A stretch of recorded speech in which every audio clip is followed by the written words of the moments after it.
외국 순방 중에도 멈추지 않았습니다. 이재명 대통령이 유럽 순방 도중 화상으로 수석보좌관 회의를 직접 주재하며 국정 2년차 방향과 핵심 현안에 대한 메시지를 내놨습니다. 특히 앞으로 남은 4년의 성패가 이번 국정 2년차에 달려있다라고 밝히며 정치권과 공직사회에 강한 긴장감을 던졌는데요. 청년 문제, 국민 안전, 그리고 선관위 논란까지 강도 높은 발언들이 이어졌습니다. 지금 바로 핵심 내용을 정리해보겠습니다.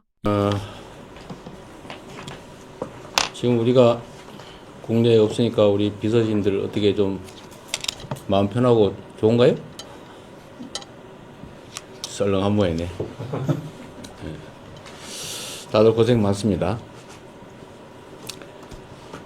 자, 모든 공직자들은 몸이 어디에 있든 국민의 삶을 살피는데 한치의 빈틈도 있어서는 안 됩니다. 정성과 책임을 다해야 되겠죠. 그런 의미에서 외교 순방 중이긴 하지만 화상으로 이렇게 수석 보좌관 회의를 하게 됐습니다. 이번 또 순방이 또 사실 좀 너무 길어서 여러분들 그 사이에 뭐 하나 이렇게 한번 보고 싶기도 했어요. 정부 출범 이후에 첫 유럽 순방인데 이제 반환점을 돌았습니다. 현재까지 통상, 방산, 안보 등 여러 방면에 걸쳐서 상당한 수준의 호혜적인 성과를 거두었다고 평가합니다. 남은 일정도 순조롭게 마무리해서 급변하는 국제 질서 속에 국익을 지키는 전략적 실용 외교의 토대를 더욱 굳건하게 다지도록 하겠습니다. 우리 국민주권정부의 2년차 국정이 본격적으로 시작됩니다. 첫 1년이 내란의 혼란을 수습하고 전체 국정의 설계도를 그리는 시간이었다면 이번 2년차 국정은 핵심 과제들의 제도적 기반을 구축하는 데 목표를 두어야 되겠습니다. 이를 위해서 무엇보다 국회와의 긴밀한 협력과 소통이 중요합니다. 필요하다면 문턱이 다를 정도로 여당과 야당을 찾아다니면서 입법 속도전에 총력을 기울여야 될 것입니다. 정책 집행 속도 역시 빠르고 촘촘하게 이루어질 수 있도록 만전을 기해야 되겠습니다. 앞으로 남은 4년의 성패가 이번 국정 2년차에 달려있다라고 해도 과언이 아닙니다. 주요 경제 지표들의 개선 움직임이 국민들 삶의 질적인 변화로, 현실적 변화로 이어질 수 있도록 공직자 여러분들께서 모두가 각자의 자리에서 최선을 다해 주시기 바랍니다. 1분기의 명목 GDP 성장률이 무려 10.5%에 달하면서 50년 만에 최고치를 기록했다고 합니다.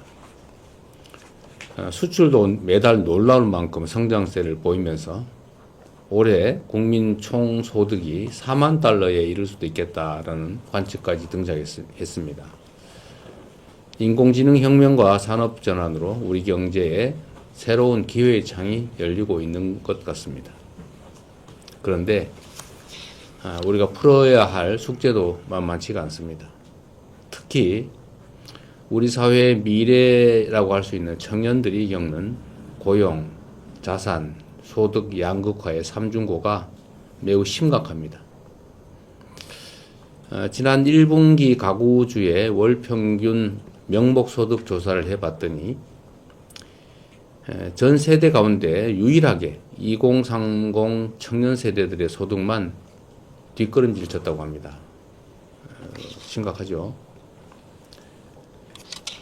기회의 총량이 줄어들면서 발생하는 이런 문제들을 일상에서 맞닥뜨려야 되는 우리 청년들의 고통이 참으로 심각합니다. 이 문제를 조금이나마 완화할 수 있도록 전력을 다해야 되겠습니다. 이를 위해서 전에 제가 말씀드렸는데 청년정책 전담기구 설치 검토를 좀 속도를 내야 되겠습니다. 그리고 내년 예산안 그리고 중장기 국가재정 사업 등에 있어서도 청년 정책을 최우선 순위로 고려해야 되겠습니다. 일자리, 창업, 주거, 교육, 복지 등 정책 전반에 걸쳐서 청년 체감도 지수 이런 거를 좀 한번 개발해서 활용해 보면 어떨까 싶습니다. 우리가 환경 영향 평가, 지역 발전 영향 평가 이런 거 하는 것처럼 각 정책들이 청년들의 삶에 어떤 영향을 미치는지 한번 지수로 평가해 보면 어떨까 그런 생각입니다. 우리 대한민국 앞에 펼쳐진 새로운 기회의 창이 우리 청년들에게도 더 활짝 열려질 수 있도록 범정부 차원에서 힘과 지혜를 모아주기 바랍니다. 지금 계속 제가 강조하고 있는 것 중에 하나가 국민 안전 문제입니다.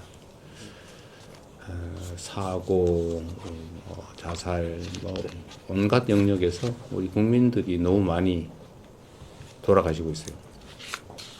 그래서 이 여름 재난도 문제입니다. 이 국정이라고 하는 게 맑은 날에 이미 우산을 미리 준비하고 또 추수하면서 또 내년 농사를 준비하는 것처럼 언제나 미래를 대비해야 됩니다. 아직 무더위나 장마가 본격화되지는 않았다고 해도 지금이 바로 무더위 관련 대책 전반을 꼼꼼하게 한 번 더 되짚어야 될 때입니다. 위험시설에 대한 관리, 또 혹서기 국민안전대책을 세심하게 점검해야 되겠습니다. 한 달 후면 방학이 시작되는데 돌봄 공백 최소화 방안 또한 지금부터 살펴보기 바랍니다. 민생의 어려움을 항상 선제적으로 살피는 좀 어렵긴 하지만 적극적이고 능동적인 행정을 해주시기 바랍니다. 아무리 강조해도 지나치지 않은 게 적극 행정이겠습니다. 상황이 쉽지는 않은데 그래도 우리가 시키지 않더라도 스스로 또 관련 제도나 전례가 없다 할지라도 필요하면 적극적으로 하는 그런 자세가 필요합니다. 제가 자꾸 들여다볼 때마다 좀 문제다 싶은 게 있습니다. 국민 여러분 다 아시는 것처럼 참정권 침해 문제입니다. 이건 민주주의의 근본이라고 할 수 있는데 어쩌다 이런 일까지 벌어지고 있는지 참으로 황당합니다. 당황스럽습니다. 참정권 침해에 대한 우리 국민들의 정당한 문제 제기를 다 인정하고 수용합니다. 그런데 그건 그거고, 그런데 이거를 악용을 해가지고 이 터무니없는 음모론을 선동하는 세력들이 또 고개를 들고 있습니다. 변명의 여지가 없는 선관위의 투표 관리 부실로 촉발된 이번 사태는 K민주주의, 또 첨단 산업, K컬처를 자랑하는 대한민국의 국격에 심각한 오점을 남기고 있습니다. 그렇긴 한데 선거 결과 조작 등등을 운운하면서 부정선거론을 퍼뜨리는 것은 이 문제의 본질을 왜곡하고 국민들의 귀한 목소리를 모욕하는 반사회적 행태입니다.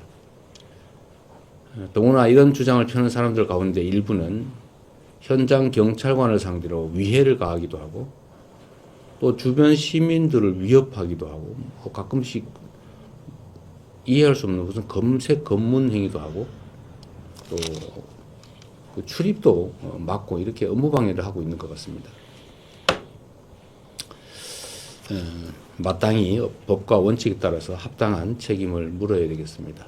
우리가 뭘 하더라도 지켜야 될 선이 있는데 그 중에서 가장 명확한 선이 법과 제도 아니겠습니까? 국민 참정권 침해 사건을 민주주의와 국민주권 강화를 위한 전화위복의 계기로 삼으려면 건강한 비판과 건설적 대안 마련이 보장되고 또 함께 이루어져야 됩니다. 이를 위해 철저하고 투명한 진상규명에 속도를 낼 필요가 있습니다. 빠르면 이번 주부터 국정조사 특위가 가동된다고 합니다. 국회의 활동에 대한 전폭적인 협조를 선관위에 요청드립니다. 검경 합수본 역시 성역 없는 책임 규명에 박차를 가해야 되겠습니다. 청년들과 시민들의 정의로운 분노에 우리 사회 모두가 책임 있는 행동으로 응답할 때입니다. 이번 수석보좌관 회의에서 이재명 대통령은 외교 성과부터 경제 청년 정책, 국민 안정과 선관위 논란까지 국정 전반에 대한 방향성을 다시 한번 강조했습니다. 특히 국정 2년차를 향후 정부 성패를 가를 핵심 시기로 규정하며 속도가 믿는 정책 추진과 강한 책임 행정을 주문했는데요. 앞으로 정부와 정치권이 실제 후속 조치와 성과로 이어질 수 있을지 국민들의 관심이 더욱 커지고 있습니다.